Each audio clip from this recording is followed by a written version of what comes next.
তোরা ডিজিএফআই ভাতা খায়া খায়া তারপরে তোরা কথা বলিস, টাকা পয়সার সমস্যা আছে, এই দিন থাইল্যান্ড ওই দিন সিঙ্গাপুর, টাকা পাইস কই? তোর বাপের জমিদারি আছে, চোরের বাচ্চা। রয়্যাল লোকজনদের চারিদিকে বসায় রেখে তারপরে আপনারা সুন্দর দেশ করবেন, সেই দেশে আমাদের তো টার্গেট তো না আওয়ামী লীগ না, আমাদের টার্গেট বিএনপি না, আমার কোনো কিছু না, আমাদের দেশে কোনো শত্রু নেই, আমার শত্রু ইসকন, আমার শত্রু ইন্ডিয়ার লোকজনদের সেট আপ করে সুন্দর করে আপনি বসায় রেখে তারপরে দেশ পরিচালনা করবেন, সেই দেশে আমরা যাব। আমরা দেশ কোনোদিন অস্থির করতে চাই নাই, আজকে দেশ অস্থির। আমরা যেগুলো নিয়ে কথা বলেছি সেগুলোর সরান নাই, সেই কারণে আজকে দেশ অস্থির। এই যে স্বরাষ্ট্র উপদেষ্টা, এ হলো ওয়াকারের সাথে প্রতিদিন তার আপডেট জানায়, কি হবে কালকে, কি করতে হবে, কোন ওসিরে। ওই দিন এক পুলিশের অফিসারের সাথে কথা হচ্ছে, সবশেষ দিলীপ আগারওয়াল প্রায় 10টা মামলা আস্তে আস্তে চুপচাপ করে তারপরে তারা জামিন দিয়ে দিল। 680 কোটি নিয়ে আসিফ নজরুল তারা জামিন দিয়ে দেশ থেকে বার করে দিলেন। এই গত 1 বছরে শেখ হাসিনার সময়ের যে কোনো সময়ের চাইতে বেশি টাকা পাচার হয়েছে গত 1 বছরে। তোরা যে পাচার, যে সবশেষ দিলীপ আগারওয়ালের যে টাকা পাচার হলো না, এই টাকাও পাচার করেছে আমাদের চুয়াডাঙ্গার টরিক, ওর মাধ্যমে ওর সিঙ্গাপুরের ব্যবসা ওগুলি দেখায়, ওইখানে টাকা ভাগাভাগি হয়েছে। প্রতিটা উপদেষ্টা টাকা পাচার করেছে। ওরা কয় আমাদের সেফ এক্সিট লাগবে না, সেফ এক্সিট, তোরা সেফ এক্সিট কই নিয়ে দিবে? তুই কই যাবি? ডিম একজনের মাথার উপরে তো গেছে, দেখছিস না? ডিম পিছন দিয়া নিচে দিয়া ঢুকানো হবে। কই যাবি তোরা? কই আসবি? পৃথিবীর কোন দেশে যাবি? বিএনপি পেটাবে, আওয়ামী লীগ পেটাবে, শিবির পেটাবে, এই জুলাই আন্দোলনের এরা পেটাবে, সাধারণ মানুষ পেটাবে, যে যাবে ডিম ঢুকানো হবে ওইখানে। একটা বড় ধরনের ঝাঁকি না দিলে এই সরকারের মানে হবে না। সেখানে যদি তারা গুলি করবে, গুলি করুক। যদি তারা গুলি করে আপনাদেরকে হাসিনা পারছে নাকি রাস্তা থেকে সরাইতে পারেনি? তো ন্যায্য দাবি এই দেশের প্রতিটা মানুষ আপনাদের সাথে আছে। এই দেশের সব মানুষ এখনো বিক্রি হয়ে যায় নাই, অমানুষ হয়ে যায় নাই। মানুষ চোখের সামনে দেখছে যে এতগুলো মানুষ মারা যাওয়ার পরে একটা দেশ কোথায় যাওয়ার কথা, সেই দেশটা যাচ্ছে কোথায়। আর ডক্টর ইউনূস যদি বাংলাদেশে ওই জিয়া অরফানেজ ট্রাস্ট এই দুর্নীতির জন্য যদি নাকি রাষ্ট্রপ্রধান হিসেবে খালেদা জিয়ার বিচার হয়, তোমার বিচারও হবে। তুমি সব চোর বাটপার নিয়ে এনজিওগ্রাম, তোমার পারিবারিক আত্মীয় স্বজন, শ্বশুরবাড়ির লোকজন নিয়ে তারপরে তুমি সরকার চালাবা, আর তোমার উপরে কোনো দায় আসবে না। এগুলো নিয়েও এই দেশে বিচার হইতে পারে। ওই দিনের কথা ভুলে যাও না। এই দেশে বহু ঘটনা ঘটেছে, বহুদিন পরে বিচার হয়েছে। শেখ হাসিনা 15 বছর মনে করেছিল কিছুই হবে না। এখন আপনি যদি এখন আমরা জিজ্ঞেস করেন যে ভাই শেখ হাসিনা আসতেই পারে, না আসার জন্য কি করেছেন আপনি? ইদানিং মানুষ কেউ ফোন করে কিছু বললে ভাই হইতেই পারে, সমস্যা কি? পিনাকিতে আমার ফোন করলো, ইলিয়াস এই ব্যাপার। আমি বলছি দাদা হইলে আপনার সমস্যা কি? হইলে আপনার কোনো সমস্যা আছে? আপনারা কেউ এখন এই সরকারের ভিতরে কেউ আপনার সাজেশন নেয়, আপনার কথা শুনে না কিছু শুনে? আপনার হইলে সমস্যা, হয়ে সেনাবাহিনীর আরেকটা পক্ষ আসবে, সমস্যা নাই তো আমাদের। আমরা এখন মানে একটা কি বলবো, যে প্রতিটা মানুষ যেরকম বাংলাদেশে যার যে ভালো মানুষ তার ভেতরে হতাশা, খারাপ মানুষের ভেতরে হতাশা, সবার ভেতরে একটা হতাশা, অনিশ্চয়তা কাজ করে।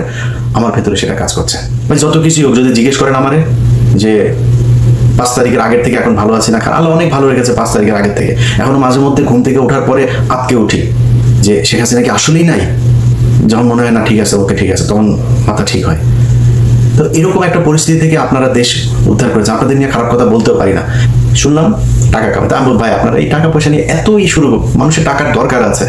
তো আমি তাদেরকে জিজ্ঞেস করলাম যে ভাই এই টাকা পয়সা এত এরকম করছেন কেন? আমার জবাব দিল ভাই দল পরিচালনা করার জন্য তো টাকা টুকার দরকার। জুলাই আগস্টে তারা সারা দেশে ভ্রমণ করলো না, এই যে কত জুলাই আগস্টে। তো ওই সময় হঠাৎ করে গোপালগঞ্জে যখন তাদের প্রোগ্রামটা, তো আমি তাদের বললাম যে ভাই আপনারা গোপালগঞ্জে যাবেন তো রেডি হয়ে যান নাই কেন? বলছে ভাই আমরা লোকজনও নিতে পারি ঠিক মতো, আমাদের ফান্ড শেষ। সম্ভবত বরিশাল থেকে তারা গোপালগঞ্জে এসেছিল, অথবা এটা কি মাদারীপুর থেকে গোপালগঞ্জে গিয়েছিল, আমার ঠিক মনে নেই, দুইটার একটা হবে। তো আমার তখন আবার বাংলা এডিশন উদ্বোধন হবে, যে কারণে ওদের সাথে কথা হচ্ছিল। তো ওরা আসার চেষ্টা করেছে, শেষ পর্যন্ত করতে পারেনি। এখন আমার বললো যে ভাই এই ব্যাপার, টাকা আমাদের ফান্ড নেই। তখন এই যে টাকা পয়সা করলেন, এত টাকা এগুলি, ভাই ওনারা টাকা পয়সা দেন না। কেউ টাকা তুরস্কে পাঠিয়েছে, কেউ কানাডাতে পাঠিয়েছে, কেউ পর্তুগালে পাঠিয়েছে, অস্ট্রেলিয়াতে পাঠিয়েছে, আরো বেশ কয়েকটা দেশের নাম বলবো। এক একজন এক এক জায়গায় গিয়ে তারপরে এই টাকা পয়সা পাঠিয়ে যার টাকা শেষে ইয়ে নামছে। এখন এই যে এটা হইলো, ধরেন আপনাদের ভেতরে 5 জন 10 জন বা ধরলাম 100 জন মানুষ আপনার টাকা পয়সা নিয়ে এই বাস খুব মানে মজা করে খাইতে পারলেন। যে ভাই এই দেশটা নিরাপত্তাটা যে আপনি ঠিক করলেন না, আপনি মনে করেন 5000 কোটি টাকার মালিক হলেন, বিদেশে গিয়ে তারপরে সারা জীবন বসে খাবেন? মঈনুদ্দিনের টাকার অভাব আছে? যে পরিমাণে ধান্দাবাজি সে করে গিয়েছে 111-এ, বহুত টাকা। জিজ্ঞেস করেন তো কেমন আছে, ফোন দিয়ে যাইনেন ভাই কেমন আছেন, আমেরিকাতেই তো আছেন, খুব আরামেই তো আছেন, তাই না? জিজ্ঞেস করেন তো কেমন লাগে। এত মজা না বিদেশের জীবন। এই যে স্বরাষ্ট্র উপদেষ্টা, এ হলো ওয়াকারের সাথে প্রতিদিন তার আপডেট জানায়, কি হবে কালকে, কি করতে হবে, কোন ওসিরে। ওই দিন এক পুলিশের অফিসারের সাথে কথা হচ্ছে, অফিসার কয় যে ভাই বাথরুমে যাই, বাথরুমে যাওয়ার পরে আবার ফের এসে চেয়ারটা পাবো কিনা এটা মানে মনের ভিতরে একটা ভয় থাকে, বাথরুম থেকে বের হওয়ার পরে চেয়ার নাই হয়ে যেতে পারে। এইভাবে পুলিশ কাজ করতে পারে নাকি?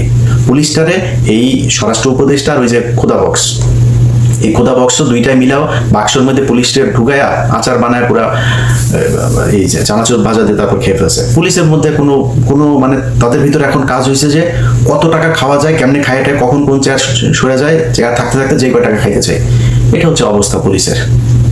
এইভাবে চলছে দেশ। তো আমরা আপনাদেরকে 5 তারিখের পর বলেছিলাম যে এই মানুষগুলোকে সরাইতে হবে। সরাইতে আপনারা চানও নাই। আপনি এই দেশটা যে স্বাধীন হইল, কারা শত্রুটা কারা ছিল? আপনার ভারত ছিল না? আপনি বলেন তো, এই জুলাই যোদ্ধারা, আপনাদের সবাই দোষ দিয়ে লাভ নেই, মানে আপনাদের নেতৃত্বের কথা বলছি। আপনাদের নেতৃত্ব কোন ইস্যুটা নিয়ে হঠাৎ করে হাইকোর্টের এখানে হাসনাত আব্দুল্লাহ এগিয়ে দিল, সবাই রাজুতে চলে আসে, হাইকোর্টে যায়, তাপ করে 15-20 জনকে আপনারা ফেলাই দিলেন। আর ফেলান নাই কেন? আর কোথায় যান নাই কেন? এই যে বিডিআর এর লোকগুলি এতদিন ধরে জেলে থাকলো, আমি তো ওদের সাথে আমার মানে পারিবারিকভাবে তাদের সাথে আমি জড়িত, কারোর কাছে শুনি নাই আপনারা কোনোদিন এটা হইলে আমার ফোন দেবে, ওইটা হইলে আমার ফোন দেবে। সারাদিন আমি বিডিআর এর অন্তত 10টা ফোন রিসিভ করি, কখনো বিরক্ত হই না তাদের প্রতি। হয়তো ফোন ধরতে পারি না মাঝে মধ্যে, বিরক্ত না, কারণ এই মানুষগুলির উপরে যে নির্যাতন হয়েছে, মানুষগুলির পাশে আপনাদের থাকা উচিত ছিল না? থাকেন নাই। ওই যে ফেনীতে 16 জন এখন পর্যন্ত কন্ডেম সেলে যাইতে পারতেন না? যান নাই।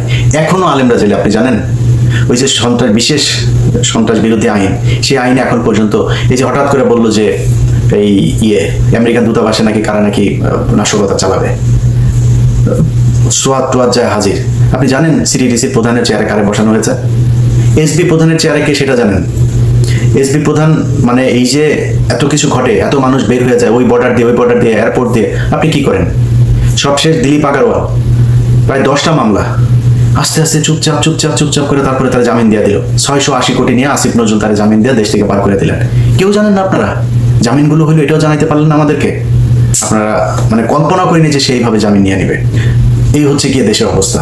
এখন ভাই আপনাদেরকে নিয়ে যত সমালোচনা করি, সমালোচনার পরে একটা জিনিস আমাদের বলতে হবে যে আপনাদের ভিতরে সবাই অমানুষ না, সবাই স্বার্থের জন্য বন্দুকের সামনে দাঁড়ান নাই। আপনাদেরকে এক হইতে হবে, দাবি জানাইতে হবে, এই জায়গা আমাদের ঠিক করতে হবে। এই জায়গা যদি ঠিক না করে সরকার, আবার দাঁড়াইতে হবে। এরা চুরি করে এরা সব ভদ্র শয়তানের মতো করে আমাদেরকে মাঝে মধ্যে সরকারের থেকে খুব ঊর্ধ্বতন একদম সরকারের সর্বোচ্চ লেভেলের একজন গত জুন মাসে আমার সাথে তার একটা মিটিং হইলো, তো সে আমারে কাজ দিল। কাজ হয়েছে আগস্টের 5 তারিখ থেকে আগস্টের 15 তারিখের মধ্যে ওয়াকারকে ফেলে দেওয়া হবে। তো খুব জোর প্রচেষ্টা চালাইতে হবে ইলিয়াস ভাই। চালাইলাম, কই ফেলাইলেন না তো, ওয়াকারে তো আপনারা সরাইলেন না। আচ্ছা সে আবার ওই সময় বলছিল যে ইলিয়াস ভাই আপনাদের হেল্প লাগবে, আপনারা একটু সোশ্যাল মিডিয়াতে এটার ব্যাপারে একটা জনমত গঠন করেন। ওয়াকারের ব্যাপারে জনমত গঠন করা শেষ, ওয়াকারে আপনারা ফেলতে, সে বলছিল যে অনেক ইফ বাট এগুলো থাকবে, এটা করা যাবে কিনা, বাট একটা চেষ্টা তারা করেছিল, করতে পারেন নাই। আচ্ছা ধরেন আমি সেনাপ্রধানকে সরানো খুব কঠিন। আচ্ছা আপনার আশপাশে চোর বাটপাট দিয়ে ভরা, মানে সবাই জানে যে ওরা চুরি করে, তাদেরকে সরাইতে পারেন নাই। আমার একটা দেশ বলেন তো, মিডিল ইস্টের এই দেশের মানুষগুলোই তো কষ্ট করে, এদের কারণে এই যে আপনি এখন রিজার্ভ না, সুরের বাচ্চারা তোরা সব কয়টা টাকা করছিস, পাচার করছিস। এই গত 1 বছরে শেখ হাসিনার সময়ের যে কোনো সময়ের চাইতে বেশি টাকা পাচার হয়েছে গত 1 বছরে। তোরা যে পাচার, এই যে সবশেষ দিলীপ আগারওয়ালের যে টাকা পাচার হইলো না, এই টাকাও পাচার করেছে আমাদের চুয়াডাঙ্গা টরিক, ওর মাধ্যমে সিঙ্গাপুরের ব্যবসা ওগুলি দেখায়, ওইখানে টাকা ভাগাভাগি হয়েছে। পাচার করলি প্রতিটা উপদেষ্টা টাকা পাচার করেছে। ওরা কয় আমাদের সেফ এক্সিট লাগবে না, সেফ এক্সিট, তোরা সেফ এক্সিট কই নিয়ে দিবে? তুই কই যাবি? ডিম একজনের মাথার উপরে তো গেছে, দেখছিস না? ডিম পিছন দিয়া নিচে দিয়া ঢুকানো হবে। কই যাবি তোরা? কই আসবি? পৃথিবীর কোন দেশে যাবি? বিএনপি পেটাবে, আওয়ামী লীগ পেটাবে, শিবির পেটাবে, এই জুলাই আন্দোলনের এরা পেটাবে, সাধারণ মানুষ পেটাবে, যে যাবে ডিম ঢুকানো হবে ওইখানে। সেফ এক্সিট মারাইতে আসছিস? তোরা মনে করছিস টাকা পয়সা মাইরে এমনি খাবি, খায়া তারপরে তোরা এগুলি যা মনে চায় তাই হয়েছে। আপনাদেরকে কথা দিয়েছিলাম না যে আসিফ নজরুলের কই কি ধান্দাবাজি করে শুরু করতে যাচ্ছে, সেগুলো নিয়ে আমার এখানে নেক্সট 1 মাসে আমার ইউটিউব চ্যানেলে, ফেসবুকে ফলো রাখবেন, দেখতে পাবেন আস্তে আস্তে শুরু হচ্ছে কোথায় কি ধান্দাবাজি সে করেছে।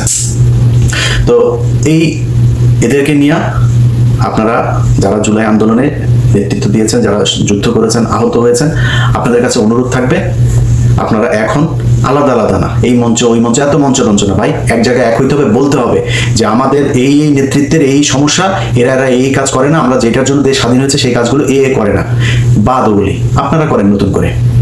আপনারা কি জানেন যে এনসিপি, বিএনপি এবং জামাতের, আমি নাম ধরে বলতে পারি, কয়েকজন একদম মানে শুধুমাত্র তার ইটা দিতে হবে, ওই নমিনেশন দিতে হবে, তার আসন ছেড়ে দিতে হবে, এরকম এই পর্যন্ত আমি 7 জনের তালিকা পেয়েছি। আরো হয়তো বা তাদের 3, 4 জন, 5 জনকে হয়তো দিবে, সব মিলে সর্বোচ্চ 15 জন হইতে পারে, তাদেরকে দিবে। আপনাদের কথা চিন্তা হবে, তারা এমপি হবে, এমপি হয়ে পরের 5 বছরে তারপরে আরো কিছুদিন খাবে। এই হচ্ছে তাদের মানে উদ্দেশ্য, ভবিষ্যৎ পরিকল্পনা আর কি। আপনাদের পরিকল্পনা যদি সেটা না হয়, নির্বাচনের আগে আপনাদের সেই দাবি জানাইতে হবে। আপনারা জুলাই আন্দোলন করেছেন, আমি যেহেতু ভাই আন্দোলনের সাথে ছিলাম না, আমরা কিছু না, আপনারা করেছেন, আপনারাই সেটার ব্যাপারে বলতে হবে।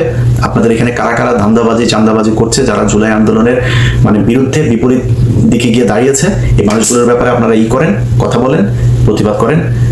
একটা বড় ধরনের ঝাঁকি না দিলে এই সরকারের মানে হবে না। সেখানে যদি তারা গুলি করবে, গুলি করুক।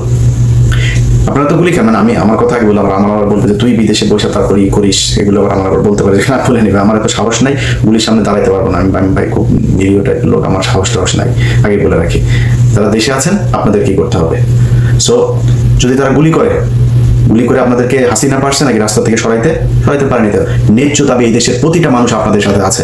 এই দেশের সব মানুষ এখনো বিক্রি হয়ে যায় নাই, অমানুষ হয়ে যায় নাই।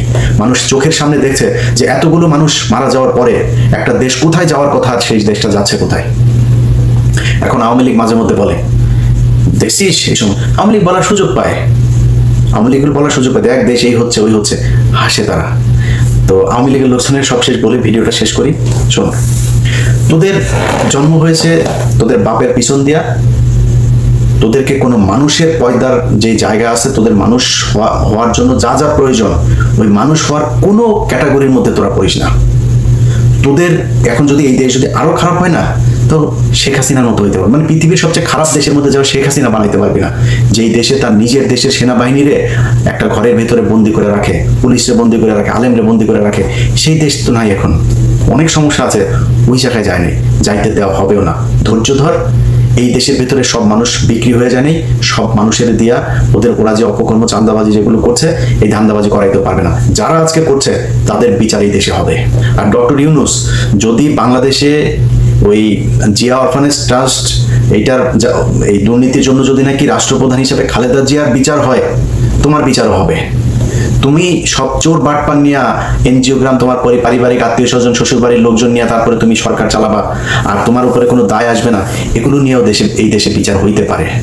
ওই দিনের কথা ভুলে যাও না। এই দেশে বহু ঘটনা ঘটেছে, বহুদিন পরে বিচার হয়েছে। শেখ হাসিনা 15 বছর মনে করেছিল কিছুই হবে না, এখন সেনাবাহিনীর মেজর জেনারেল পলায় যায় রাতের বেলা ওই পেঁয়াজের ফেরত ট্রাকের মধ্যে করে, তারপরে এই চোরে। তোমার বিচারও হইতে পারে এই দেশে।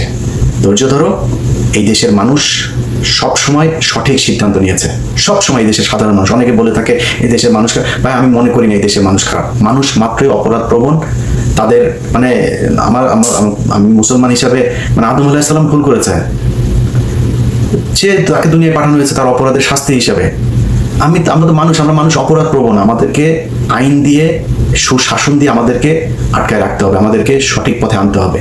তুমি নিজে বাপ সব কটা চোর নিয়ে বসে আছো, সে দেশের মানুষ ঠিক হবে কেমনে? মানুষ এখন মানুষের ভিতরে হাই হুতাশ, কে কোথেকে খাবে, কারটা খাবে, কি খাবে, কত টাকা, মানে কারোর মধ্যে শান্তি নেই। প্রতিটা সরকারি প্রতিষ্ঠানের মধ্যে কে কখন কারে চাকরি যায়, কি হয়, সবাই ধান্দা, যত তাড়াতাড়ি পারে টাকা পয়সা, আর যা পায় সব করে। সবার মাথায় আছে যে দেশ থেকে চলে যেতে হবে, বাইরে গিয়ে তারপরে কয়েক বছর থাকতে হবে। কয়েক বছর থাকতে হবে সেটাও হয়তো জানে না, বাট অনেক বছর থাকতে হবে, যেহেতু 100 কোটি 1000 কোটি কোনো টাকায় তার মানে সন্তুষ্টি হচ্ছে না যে কত হইলে তারপরে বিদেশে গিয়ে অনেক বছর থাকা যাবে। হতে পারে সারা জীবনও থাকতে হইতে পারে। আপনি যদি এখন আমরা জিজ্ঞেস করেন যে ভাই শেখ হাসিনা আসতেই পারে, না আসার জন্য কি করেছেন আপনি, ইদানিং মানুষ কেউ ফোন করে কিছু বললে ভাই হইতেই পারে, সমস্যা কি? এই ধরেন সব শেষ ঘটনার ভেতরেই যেদিন কু করার কথা বলা হচ্ছিল, কিন্তু আমার ফোন করলো ইলিয়াস এই ব্যাপার। আমি বলছি দাদা হইলে আপনার সমস্যা কি? কু হইলে আপনার কোনো সমস্যা আছে? আপনারা কেউ এখন এই সরকারের ভিতরে কেউ আপনার সাজেশন নেয়, আপনার কথা শুনে না কিছু শুনে? আপনার কু হইলে সমস্যা, কু হয়ে সেনাবাহিনীর আরেকটা পক্ষ আসবে, সমস্যা নাই তো আমাদের। আমরা এখন মানে একটা কি বলবো যে প্রতিটা মানুষ যেরকম বাংলাদেশে যার যে ভালো মানুষ তার ভেতরে হতাশা, খারাপ মানুষের ভেতরে হতাশা, সবার ভেতরে একটা হতাশা, অনিশ্চয়তা কাজ করে। আমার ভেতরে সেটা কাজ করছে। দেশটা এরকম হওয়ার কথা ছিল না। যাই হোক, ভিডিওটি তো বানাইতে ভাই ভালো লাগে না। আর তারপরও বললাম যেগুলি যদি মনে চায় সঠিক কি করা দরকার। এই দেশে অনেক মানুষ আছে, নেতৃত্ব দেওয়ার মানুষ আছে, আন্দোলন করার মানুষ আছে, বন্দুকের সামনে দাঁড়ানোর মানুষ আছে। আপনাদেরকে ঠিক করতে হবে কি হবে। আমার পক্ষ থেকে, আমার জায়গা থেকে যদি কোনো সমর্থন, কোনো কিছু প্রয়োজন হয় জানায়, জীবন দিয়ে দিব এই দেশের জন্য। কিছু কিছু মানুষ আবার আছে, এগুলি বললে আবার ওনারা আবার বিএনপির ভাইদের ভেতরে অনেকে আছেন, বলে থাকেন যে তুই এত দেশপ্রেমিক, দেশে যাস না কেন। যে বললাম চান্দাবাজ, সারাদিন চান্দাবাজি করে। আমরা দেশে গিয়েছি, তোরা দেশে যাস না, তুই চান্দা আনতে দেশে গেছি। আমার তো চান্দা আনতে দেশে যাবো না, তো আমি দেশে যাওয়ার দরকার, আমার যেটা করার দরকার, দেশে যেটা করতে চেয়েছি সেটা এখনো করতে পারিনি, এই জন্য দেশে যাইনি। সো বিএনপির ভাইরাও আবার কেউ কেউ মানে ধরেন একজনের নিয়ে আপনি কথা বলবেন, কারণ আমরা তো আর আপনি বলতে পারেন না যে তুই চান্দা নিছিস ওখান থেকে, তুই এটা তো বলতে পারেন না। আমার কি বলে, তুই দেশে আসিস না কেন, তুই এত দেশপ্রেমিক, দেশে আসিস না কেন। বিএনপির ভাইরা আপনাদের অনেকেও এখনো দেশে যায়নি, একটু হিসাব করে কথাবার্তা বলেন। 2 দিনের মধ্যে এত চোখে পল্টি নিয়ে আপনাদের সব নেতা টেতারা আছে না, তারা কিন্তু খুব ভালো আছে, তারা এরই মধ্যে বহুত টাকা কামিয়েছে ভাই। এই ছাগলের 3 নাম্বার বাচ্চার মতো পিছনে পিছনে ঘুরবেন, আপনার এই কদিন পরে মার খাবেন, পেটুনি খাবেন, যদি নাকি দেশের কোনো উল্টাপাল্টা কিছু হয়, আসলে না ঘুরুক। এত কিছু হয়ে যায় নাই রাতারাতি। আমরা গত 15 বছর পরীক্ষা দিয়ে আসছি। আজকে ইলিয়াস 21 টিভিতে এতদিনে অনেক উপরের পদে থাকতে পারতো। তো ইলিয়াস ইটিভি থেকে বের হয়েছে কেন, বাংলাদেশ থেকে বের হতে হয়েছে কেন? যেদিন আপনাদের বিএনপির লোকজন 14 5 জানুয়ারি কথা বলতে পারে না, ইলিয়াস সেদিন আপনাদের পক্ষে দাঁড়িয়েছিল, এই জন্য ইলিয়াসকে দেশ থেকে চলে আসতে হয়েছে। এত বালের মোহ নাই যে আমেরিকা ইউরোপে যায় তারপর থাকতে হবে। ইলিয়াস সারা জীবন থাকবেও না, এটা আজকে বলে রাখলাম। আমার এই ভিডিওটুকু কাটে রাখেন যে ইলিয়াস ইউরোপ আমেরিকার দেশে সারা জীবন থাকার জন্য বসে নাই, এটা মনে রাখেন। আওয়ামী লীগ মুক্ত, ইন্ডিয়া মুক্ত করেন। আপনাদের সমস্যা আওয়ামী লীগ ছিল না, আপনাদের সমস্যা ছিল ইন্ডিয়া। খালেদা জিয়া জেলে, হাসিনা জীবনে খালেদা জিয়া জেলে পাঠাইতো না যদি ইন্ডিয়া না করতো। সাকা চৌধুরীর কোনোদিন হাসিনা দিত না। হাসিনা তো মানে ছিল আপনার, মানে স্বপ্ন ছিল হাসিনার বাপের, হাসিনারে সাকা চৌধুরীর কাছে বিয়ে দিবে। খারাপ সম্পর্ক ছিল না তাদের সাথে। ফাঁসি দিয়েছে ইন্ডিয়া দিয়েছে, জামাতের লোকজনের দেয় নেই, ইন্ডিয়া ফাঁসি দিয়েছে। তো আপনাদের শত্রুকে এটা চিনেন, এটার জন্য যারা আওয়ামী লীগের হয়ে, ইন্ডিয়ার হয়ে কাজ করেছে তাদেরকে সরান প্রশাসনের বিভিন্ন জায়গা থেকে। যদি না সরান, সামনে আরো অনেক বিপদ। এই যে আগুন টাগুন ধরছে, এগুলো ছোটখাটো বিষয়, পাগল বানায় ফেলবে। আপনি ওই রয়ের ডিজিএফআই দিয়ে, রয়ের ফর্মুলা সব তারা জানে, দিয়ে এটা করতে পারবেন না। একটা ভদ্রলোক আছে যে এই সেনাবাহিনীর চিটা 24 আপনার কি বলে জিওসি, তো ওই লোকটারে মনে করেন যে মানে আমি জানি না এ আছে কিভাবে ওই জায়গায়।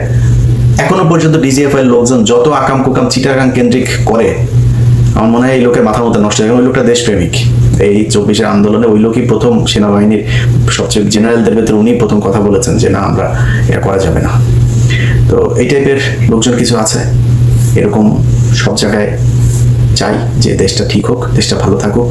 এই ডিজিএফআইয়ের যেই নাটক আগুনের নাটক যা আছে, এগুলো দিয়ে দেশের মানুষের জীবন সম্পদ নষ্ট হওয়া, দেশকে অস্থিতিশীল করে তোলা, নভেম্বরে ডিসেম্বরে তফসিল ঘোষণা হলে সেই কেন্দ্রিক বিভিন্ন ধরনের কাজকর্ম, এগুলো করতে হলে ভাই ওদেরকে সরাইতে হবে। আমাদেরকে যারা বলেন আমরা অস্থিতিশীল করতে চাই, আমরা দেশকে সত্যি খুব খুব ভালো, সব জায়গার মানুষ, আপনি প্রবাসে যারা থাকে, এই যে মিডল ইস্টের মানুষগুলো, তাদের টাকায় এই দেশ চলে।